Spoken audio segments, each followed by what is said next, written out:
తాకట్టులో ఉన్న బంగారాన్ని విడిపించి ఆ రోజు ఆన్లైన్ రేటుకే మేము కొంటాం. Sharma gold company. అయ్యప్ప స్వామి మాల ధారణ ఎప్పుడు ఎవరు ఎందుకు చేయాలి? ఈ ప్రశ్న ఎందుకు అడుగుతున్నానంటే, చాలా మంది తమ కోరికల్ని తీర్చుకోవడానికో లేదా కోరిన కోరిక తీరిన తర్వాత అయ్యా నేను ఈ మాల వేసుకుంటానయ్యా అని మొక్కుతారు. ఇది ఎంతవరకు కరెక్ట్? అసలు which is the right process అనేది తెలుసుకోవాలి. అయ్యప్ప ఎవరు మాల వేసుకోవాలి, ఎందుకు మాల వేసుకోవాలి, కోరుకుంటేనే ఎందుకు మాల వేసుకోవాలి, అదే కదా మీ ప్రశ్న. అయ్యప్ప పుట్టినందుకు ఒకసారైనా శబరిమలకు వెళ్ళాలండి.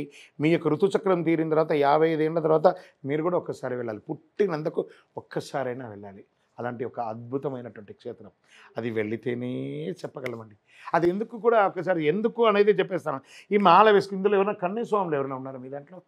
కన్యస్వామి వీళ్ళకి చిన్నపిల్లలకి తెలియదు కాబట్టి పెద్దవాళ్ళకి కొంచెం కన్యస్వాములుగా ఉన్నవాళ్ళు ఏమవుతుందంటే ఆ వనయాత్ర, దీక్ష, వ్రతము, నియమావళి అంతా అయిన తర్వాత అక్కడ కఠోరమైనటువంటి ఆ దీక్ష వనం అంతా వెళ్ళి యాత్ర అంతా చలి విపరీతమైన రష్ 12 అవర్స్ 18 అవర్స్ క్యూలో నిలబడి అక్కడ తిండి ఉండదు, తిప్ప ఉండదు, అక్కడ ఫెసిలిటీస్ ఉండదు, వీటి మీద నెగిటివ్గా ఉండి అబ్బా ఏం యాత్ర, ఇంత కష్టపడి నేను ఈ శబరిమలకి రావాలా అని అనుకుంటాడు. తర్వాత స్వామివారి యొక్క దివ్యమంగళ రూపాన్ని చూడగానే ఇంత కష్టం అసలు ఏం అనిపించదు, పటాపంచలు అయిపోతుంది. మళ్ళీ వాడు వస్తాడు నెక్స్ట్ ఇయర్ వచ్చేటప్పటికి మాల వేసుకోండి, అబ్బో ఆ కష్టం నేను పడలేనండి, నేను మాల వేసుకుంటాడు. వాడు తోటి స్వాములు ఉంటారు కదా, ఏం స్వామి నువ్వు పోయినసారి కన్యస్వామిగా ఉన్నావు, నువ్వు మాల వేసుకోలేదా? లేదండి ఈసారి నేను మాల వేసుకోవట్లేదండి. ఇంకొక 10 మంది మాల వేసుకున్నాను. ఏం స్వామి నువ్వు ఎంతో సేవ చేసావు కన్యస్వామి, ఈసారి నువ్వు మాల వేసుకో. నేను అనుకోలేదు స్వామి. ఇంకా కొంతమంది ఆ బృందంలో ఉన్న వాళ్ళందరూ మాల వేసుకోగానే ఏం స్వామి నువ్వు మాల వేసుకుని ఏదో తప్పు చేసేసానేమో అని అయిపోయి దడదడా పోయి బట్టలు వేసేసుకుంటారు, మాలలు తీసేసుకుంటారు. గురుస్వామి దగ్గర పోయి మాల వేసుకుని అమ్మ ఐ ఆమ్ ఇన్ అని ఫీల్ అయ్యే మొదటిసారి వద్దు అనుకున్న వాళ్ళు ఇప్పటికీ 18 సార్లు 20 సార్లు 30 సార్లు 50 సార్లు నా జీవం ఉన్నంత కాలం నా ఎదలో పలికెను అయ్యప్ప నామం హరిహర సుతుడే నా ఎదలో పీఠం వేసెను చిరకాల ఎప్పుడు తెలియదు. అలా స్వామివారి దర్శనం వేసేసుకుంటారు. మళ్ళీ నా కోరిక తీరితే నేను మాల వేసుకుంటాను. ఇది లంచం అండి, బాగా గుర్తుపెట్టుకోవాలి. ఇది లంచం. కోరిక మీరు అడగకపోయినా ఆయన కోరిక తీర్చేస్తాడు. మీ ఆ అయ్యప్ప నామంలో ఉన్నటువంటి పవర్ ఆయన మీరు అడగకపోయినా అడిగినా ఖచ్చితంగా అనుగ్రహప్రదాయుడు అనమాట ఆయన. ఎందుకంటే సుందరేశ్వరుడికిను మోహినికి పుట్టినట్టు లక్ష్మీదేవి యొక్క ధ్యానంతో ఉన్నటువంటి వారికి అనుగ్రహం కుంభవృష్టియే కురిపించేస్తాడు.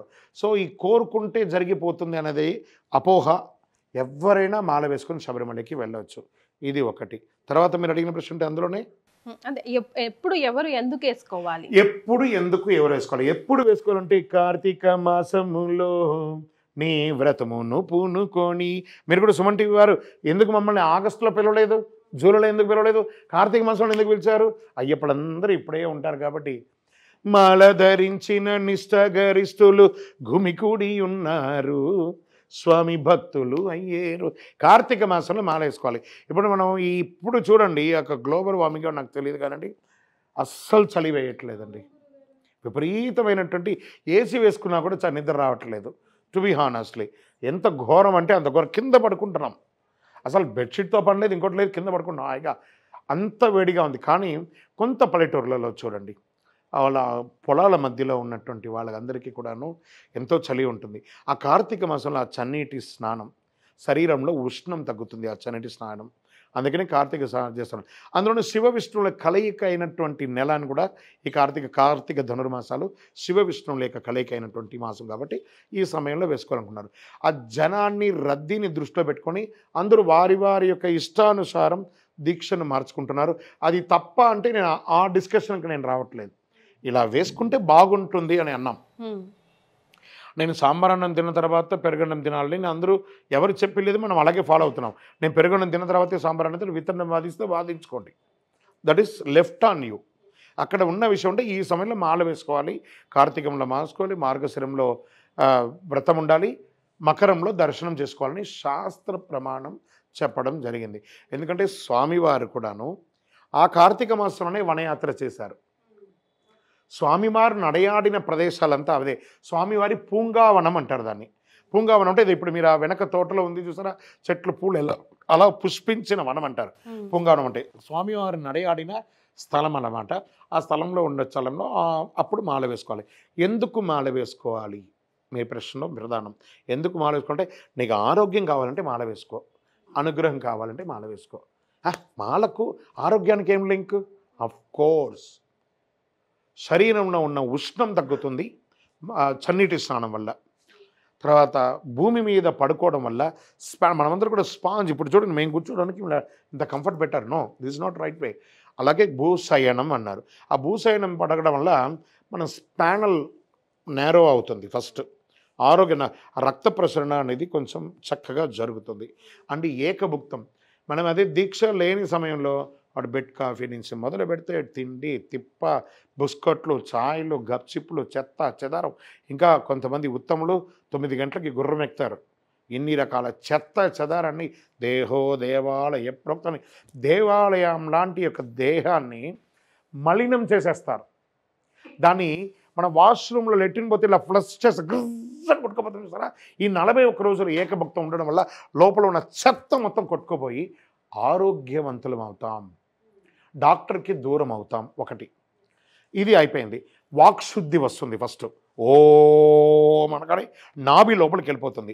ఆ నాభి లోపలికి వెళ్ళగానే స్వామియే శరణమయ్యప్ప ఈ సౌండ్తో చెప్పడం వల్ల అన్ని బ్లాక్స్, బ్లడ్లో ఉన్న బ్లాక్స్ అన్నీ క్లియర్ అయిపోతుంది. చెప్తూ ఉంటేనే గూస్బంప్ రావాలి, ఆ ఫీల్ రావాలి. I'm chanting of my lord Ayyappa's నామం అనే ఫీలింగ్ లోపల రావాలి. అదే అవుతుంది. అలా అయిన తర్వాత అసలైన ఆకలి అవుతుంది ఏకభుక్తం ఉండడం వల్ల. వీడు ఇన్ని రకాలు తింటే వాడికి చక్కగా భార్య పిల్లలు వండి పెట్టిన స్నాక్స్లు ఉన్న రకరకాల తిండి ఉన్నా కూడా తినని వాళ్ళే ఉంటారు చాలా వరకు. ఇప్పుడు ఆవురని తింటారు ఏకభుక్తం. అది కూడా ఆయిల్ లేని 40 రోజులు ఆయిల్ని అవాయిడ్ చేయాలి. ఏమన్నా చేస్తారంటే లేదండి మా మాతస్వామి అయ్యప్పడికి పెట్టాలని మొక్కుకున్న స్వామి, మేము మిర్చి బజ్జీ పెడతాం, మేము జిలేబీ పెడతాం, మేము పులిహోర పెడతాం, మేము బిర్యానీ పెడతామని రకరకాల తిండి పెట్టి తీసుకోవాల్సిన ఆహార నియమాలను వదిలేసి కొలెస్ట్రాల్ని పెంచుకొని ఆటోమేటిక్గా తెలియకుండానే నిద్రలోనూ స్నానంలోనూ వీర్యస్ఖలితమై బ్రహ్మచర్యం అనేది పోగొట్టేస్తున్నాం. మనం భోజనం పెట్టి పాపాన్ని పెంచుకుంటున్నామా, పుణ్యాన్ని పెంచుకుంటున్నామా? ఆరోగ్యాని కోసమే కదా ఈ దీక్ష. అందులో తప్పు చేస్తే ఇటు ఆహారం పెట్టిన వాళ్ళది తప్పు, తిన్న మనకు తిప్పు. సో అందుకే ఏకభుక్తం అన్నారు. ఏకభుక్తం తినేటప్పటికి ఏమవుతుందంటే శరీరం ఒక కంట్రోల్ తప్పిపోతుందండి. అలా మామూలుగా అన్ని రకాలుగా తింటే ఈ ఏకభుక్తం తినడంలోపు మనకేమవుతుందంటే కంప్లీట్ ఆ నామం మాత్రమే వస్తుంది. నాలికలో ఈ జిక్వ కోరుకుంటుంది చూసారా, ఈ స్పైసీ, గార్లిక్, ఆనియన్, తర్వాత నాన్ వెజిటేరియన్ ఐటమ్స్, ఇవన్నీ కొన్ని ఈ ఆయిల్లో దేవుడు అంటే నూనెలో దేవి దేవి దేవి వచ్చి అట్లా ఉంటుంది చూసారా, ఇవన్నీ బంద్ అవుతుంది. దాని బదులు పచ్చి కూరగాయలు తినమనండి, చూద్దాం. అబ్బే అది ఉండదు. తిని చూడమని చెప్పండి. ఆ దీక్షలో ఆరోగ్యం ఉంది, ఆటోమేటిక్గా ఆరోగ్యం బాగుంటుంది. మనకు ఒకటే శత్రువు ఉంటాడు, 2 రకాల ఇబ్బంది పెడుతుంటాడు ప్రపంచంలో.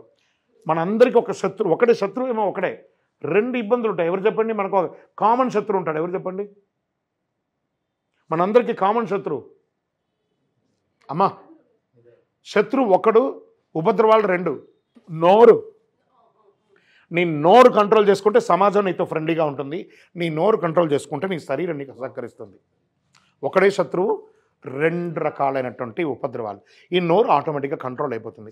మన ఇంట్లో ఏమవుతుంది, డబ్బాలోనో ఫ్రిడ్జ్లోనో ఏవో చిరుదులు ఉంటాయి కదా, ఇప్పుడు తెలియకుండానే అవన్నీ ఆపేస్తున్నాం. ఓ 2-3 గంటలలోపు ఆహారం చేయడం, మధ్యాహ్నం, రాత్రి అల్పాహారం చేయడం, ఉదయం బ్రేక్ఫాస్ట్ లేకుండా ఉండడం. ఇది వచ్చేసి హెల్తీగా ఉన్న వాళ్ళకి. బాగా వినండి, టీవీలో చూసి మళ్ళీ చెప్తున్నాను. మీరు ఒక్కసారి హెల్త్గా డిస్టర్బ్గా ఉంటే మీ డాక్టర్ ఏది చెప్తే అదే తినాలి మీరు. ఆ తినడంలో కూడా గార్లిక్ ఆనియన్ లేకుండా తినడం. ఇలా ఆరోగ్యం అవుతుంది. అన్నిటికంటే బ్రహ్మచర్యం ముందు. కట్టుకున్న భార్యను సైతం ఇప్పుడు ఏమని పిలుస్తున్నారు స్వాములు? అమ్మస్వామిని మాత. ఇప్పుడు అమ్మస్వామిని మనం అమ్మ మాత అని పిలుస్తున్నావా లేదా? ఎందుకని పిలవన్నారా? మీరు మాల్లో లేకపోతే మీ ఆవిడని ఎలా పిలుస్తారు? ఒసేయ్, ఇది మట్టుకు తగ్గదు. ఒసేయ్ దగ్గర నుంచి మొదలు పెడితే ఇంకా కొన్ని వేరే వేషాలు వస్తే వాళ్ళ నాన్నగారిని కూడా కలిపి తిట్టడం, నా మీద తలగట్టాడే అని. దొరుకుతావు నాకు 41 రోజులు అని చెప్పి కట్టుకున్న భార్యను సైతం మాతా అమ్మా అని పిలిపించే ఏకైక దీక్ష ఈ ప్రపంచంలో ఇది. ఆ బ్రహ్మచర్యం కట్టుకున్న భార్యను సైతం ఒక అద్భుతమైనటువంటి బ్రహ్మచర్యం ఉండి మాతాను పిలిపించుకునే ఒక అద్భుత చరిత్ర ఉన్నటువంటి ఈ యొక్క దీక్ష. ఇరుపూట్ల స్నానం, ఏకభుక్తం, భూశయనం, కాళ్ళకు చెప్పులు లేకుండా నడవడం, అక్కుప్రెషర్ అవ్వడం. ఫస్ట్ ఎక్కడ మనం నడుస్తూ ఉంటే ఈ కాళ్ళకు చేతులకే ఎక్కువ మన శరీరాన్ని వ్యాపించాలి. అందుకే తప్పట్లు తడితే నరాలని యాక్టివేట్ అవుతుంది, నడుస్తూ ఉంటే నరాలని యాక్టివేట్ అవుతుంది అంటారు. ఇక్కడి నుంచి ప్రాక్టీస్ చేయడం వల్ల అక్కడ చెప్తారు వనయాత్రలో కళ్ళుం ముళ్ళుం కాళ్ళకు మెత్తయ్య అని అంటుంటారు. ఆ కళ్ళు ముళ్ళం అంటే కారాళ్ళు రప్పలవని కూడా కాళ్ళకు మెత్తలాగా ఉంటుంది. ఇక్కడి నుంచి మీరు ప్రాక్టీస్ చేయండి, అక్కడ మీరు అలవాటు పడతారు అని చెప్పడం కోసమే. ఎవరు మాల వేసుకోవాలంటే ఆరోగ్యం కావాలనుకున్న వాళ్ళు మాల వేసుకోవాలి, డిసిప్లిన్ కావాలనుకున్న వాళ్ళు మాల వేసుకోవాలి, అనుగ్రహం కావాలనుకున్న వాళ్ళు మాల వేసుకోవాలి. మేము ఇలాగే ఉంటాం అనుకున్నా ఇలాగే ఉంటారు. శరణమయ్యప్ప.